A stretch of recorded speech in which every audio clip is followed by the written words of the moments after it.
going on, YouTube? Thanks for tuning back into another video. Today we are here at the house with the garage, and we actually have a little different car in here. What we got going on, Jesse? Yeah, so finally, we have all the cars in the garage.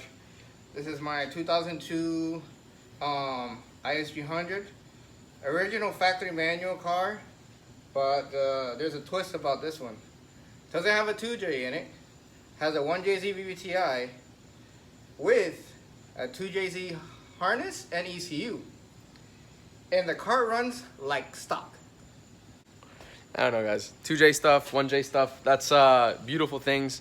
You guys know that here on the channel we focus on Honda stuff, but we got the diversity of the 1J onto this build. Shout out to Jesse with the nice car.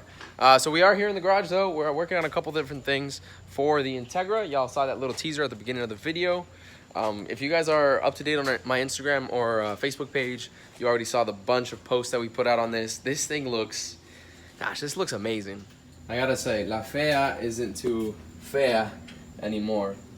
This is fully TIG welded, back purged, flanges machined, ported inside, hand polished outside, Schedule 40 material, beveled inside and like on the inside and out. It's crazy nice material.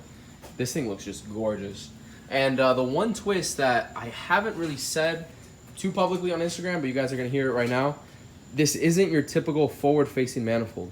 If you look at it right here, yes, obviously the flange is right there, turbo sits right here, but if you haven't noticed already, the runners face upwards, and on a B series, the head's on top of there. It's not something that tilts forward, it tilts flat, and the runners go upwards. So what does that mean? The placement of the turbo itself will be right about right there, and it'll replace one of the intake, or one of the headlights, excuse me, it has the intake. So this right here will be one of our headlights for La Fea. It's paired to our VS turbo, VS Racing turbo, which we mentioned a couple of videos ago. That's a 67mm billet wheel dual ball bearing with a 96 back housing, if I'm not mistaken, or 92. I keep on forgetting. But a big old 67mm. It's gonna be plenty of power for what we want to do. That paired with this manifold should be capable of well over 1,000 wheel horsepower. It's got a 60mm V-band exit right there, so if we wanted to do any big amount of power, the 60mm is going to be more than enough to control all the boost. As you guys know, that's our turbo manifold. This is the intake manifold that we're running. It's a Skunk 2 Ultra Race with a 2-liter spacer onto the plenum. That's going to be plenty of air to be able to get to where we want. I'll be port matching it to the cylinder head once we actually get the cylinder head back from SB Machine, and everything's looking pretty good. Obviously, we can't bolt those things up because, like I just said, we don't have the cylinder head, but we will soon. And man, this build keeps on coming together more and more. Aside from the Integra and the Lexus, we have the RSX over here. We actually started changing a few of the O-rings. I got rid of one of the axles, actually. I replaced the half shaft as well as the axle because this one I replaced, I want to say like 3 months ago, and there was already a rip in the boot. But worse than that, the half shaft bearing was completely gone. Look at that. This is the intermediate shaft or half shaft, whatever you want to call it. And the crappy thing about this, I'm like 99% sure they're different from auto to manual. My car is auto and nobody had one local, so I actually bought that off of eBay for like 75 bucks. Got it changed out today, and then changed the O-ring on top of the VTEC solenoid because I had a lot of leak on the back, originally from the solenoid gasket itself to the motor. Now it was leaking from the top as well, so got that changed out. Super brittle, broken a whole bunch of pieces, so got that changed out. For the Prelude side of things, I'm not 100% decided if I'm going to do this yet, but from the looks of it, since we did go with a whole lightweight theme on the car, let me open up the trunk. It was raining the other day and I didn't have the sunroof drains on. It's Florida, you know how it is. But to fix that, we got ourselves a big old sheet of aluminum. And maybe by the end of this video, I'll decide if I want to put that on or not. But yeah, that's just barely enough to finish the top. And if we do put it, it's just going to be riveted on. We're going to save like 60 pounds, 50 pounds just by that. Because it's got the glass and it's huge. Has the motor in the back, the brackets and everything. This thing is super heavy. It took 2 of us to put it back on when it was raining the other day. But so to go along with that, excuse me for the mess, we got some silicone. This is all-purpose silicone and it actually dries, I think, within a day. It said somewhere around here, or at least on the box when I got it. This was like $5 at Lowe's. The sheet itself was about 20 bucks. Super thin aluminum. Probably gonna flex a lot by the time we're down the track or on the highway or anything. And then a cocking gun. Basically put that tube into here, and then it works out. Still automatic for the time being. We'll see if we decide to stay with that or not. The back isn't cut or anything yet. Haven't had much free time. But like I showed you guys in the last video, this door is fully cut. I'm waiting to do some templates for the rear. I'm going to send out the rear template for YNS Lexan, since they haven't done a Prelude before. We're gonna see if we can get all Prelude Lexan done for this car, because it'll be pretty dope. Super lightweight. But we're looking pretty good. We're working on all the cars today. Whole bunch of work. Just trying to knock stuff out. What's next on the Lexus? What you doing? Clean up the valve covers. Damn. Fresh oil change. I think it's crusty. Yep. Zosh, crustina, boy. Is that water or oil? No, it's brake cleaner. Oh, okay. Does it look really liquidy? Yeah. Nah, but I got some fresh VR1 for the car, and that's about it. I just put fresh stranding fluid in it. We gotta finish bleeding the sleeve, and should be good to run. Man, sounds good. I don't know about these VVTi motors or the Toyota VTEC or whatever it's called, but still fun stuff. But I'm stoked about this manifold, guys. There's a ton of more stuff coming for the Whitfield side of stuff, as well as La Fea in general.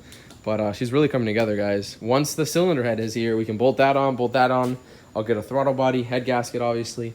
And I have a timing belt, but I think I'm just going to put a new timing belt on it, have it nice and fresh. Even though the Gates race timing belt that I have normally doesn't go bad, it's just a good idea to have a fresh one on there, and for aesthetic reasons it'll not look nice. So yeah, that's going to be almost done for the long block, just waiting on that last component. As for the interior, I haven't done anything since we actually moved down. There's still a bunch of stuff inside, you can see. But oh, check this out. Whitfield sent through a banner. We haven't decided exactly where we're going to put it yet. It's going to go somewhere here in the garage. But look at that, look how dope that is. Success breeds enemies. And if you guys want to check them out, Whitfield Manufacturing, MFG.com. Phone number's there as well. They do fabrication, in-house dyno, forced induction, off-road, everything. Some great stuff. Whitfield, check them out. He put Rutella T6 in it. Bro, put some cheap Walmart oil with some seafoam in there for like 50 miles.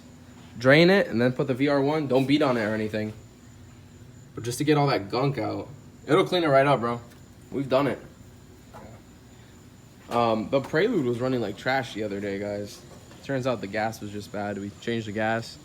Got it running perfectly now. I'm getting so many looks. If you guys have seen it in Orlando, if you're local in the area, you know that the Send That Papi sticker is kind of crazy here. Everybody's looking at it. Everybody's stopping to take pictures of it. It's pretty cool. Thinking of getting some different wheels. Just haven't decided on a set yet. But I'm gonna start dailying the RSX again. I hadn't been dailying it because of that axle.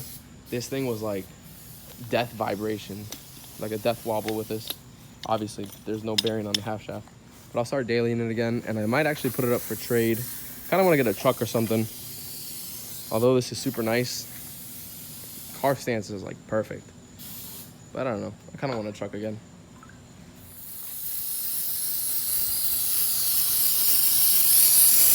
Homeboy's wasting a full can of brake cleaner. Just run some seafoam through it, bro.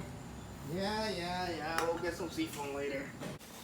Jason, if you're watching this, I got a bone to pick with you. You sent all these shirts, and they're medium or extra large, my boy. You said you're out of large, and come on, bro. We got to restock. No, all jokes aside, shout out to Jason Whitfield for hooking it up with all the swag, too. About to toss on one of these Whitfield plate covers onto my car.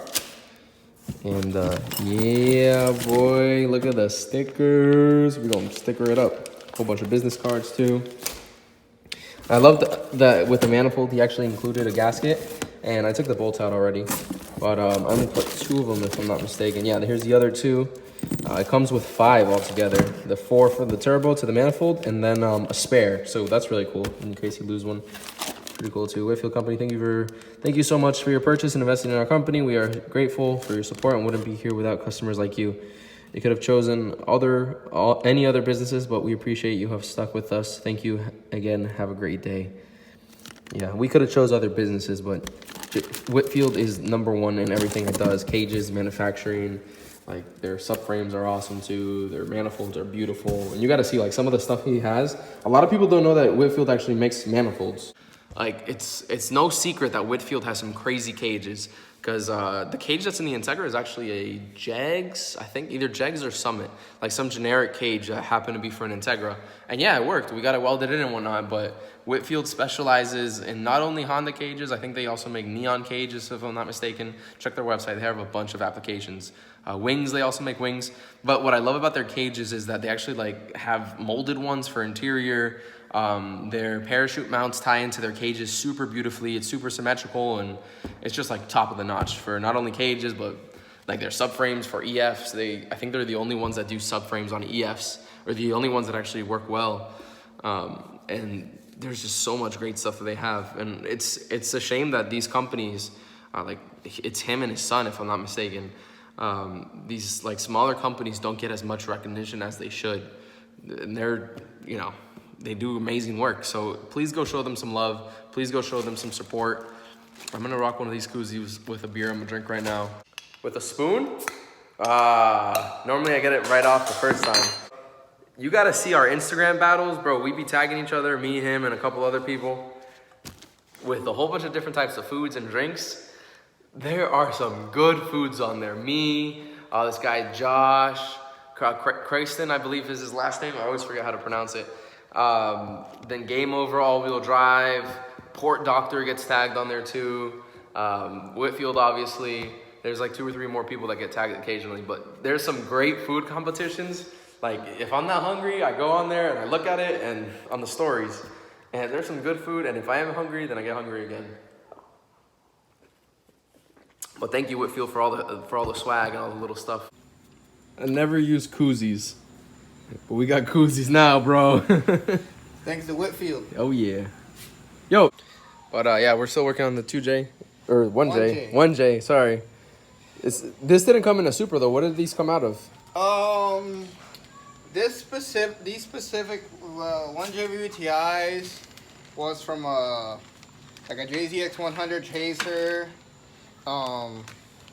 There will be a Chaser, the Crestas came with it, there's crowns that came with it, and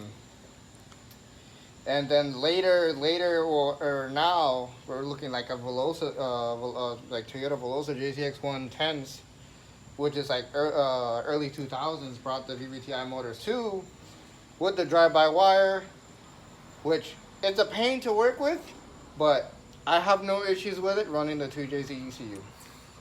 I have no idea what any of those cars were. You know, I'm a Honda junkie and slow cars. But that's pretty dope. All right, we'll skip forward about an hour. Jesse had to order a master cylinder for the clutch, and I'm on my way out right now. Got my mask here, obviously, because safety first. And yeah, I'm back in the RSX. It's driving well, and I'm pretty stoked to have this as a daily again. What's that mean? The Prelude is gonna get some stuff soon, or better yet said, stuff taken away. So stay tuned for that. We're gonna make that thing into a kite. It's gonna be super fun, super light, and a ton of fun. More importantly though, the Integra's parts are here. The manifold is here, both for the intake and exhaust. That thing looks beautiful, guys. That paired to the VS Turbo, my God, that's like a perfect combination. That being said, guys, if you haven't already subscribed, make sure to hit the subscribe and notification bell. We're gonna see you on the next video, and before you head out, hit a like and let me know in the comment section below what you thought of this, especially on the manifold. What did you think? I can't wait to get it bolted up so you guys can see where the placement of the turbo is. But yeah, we'll see you in the next video, guys. Thanks for tuning in. Peace.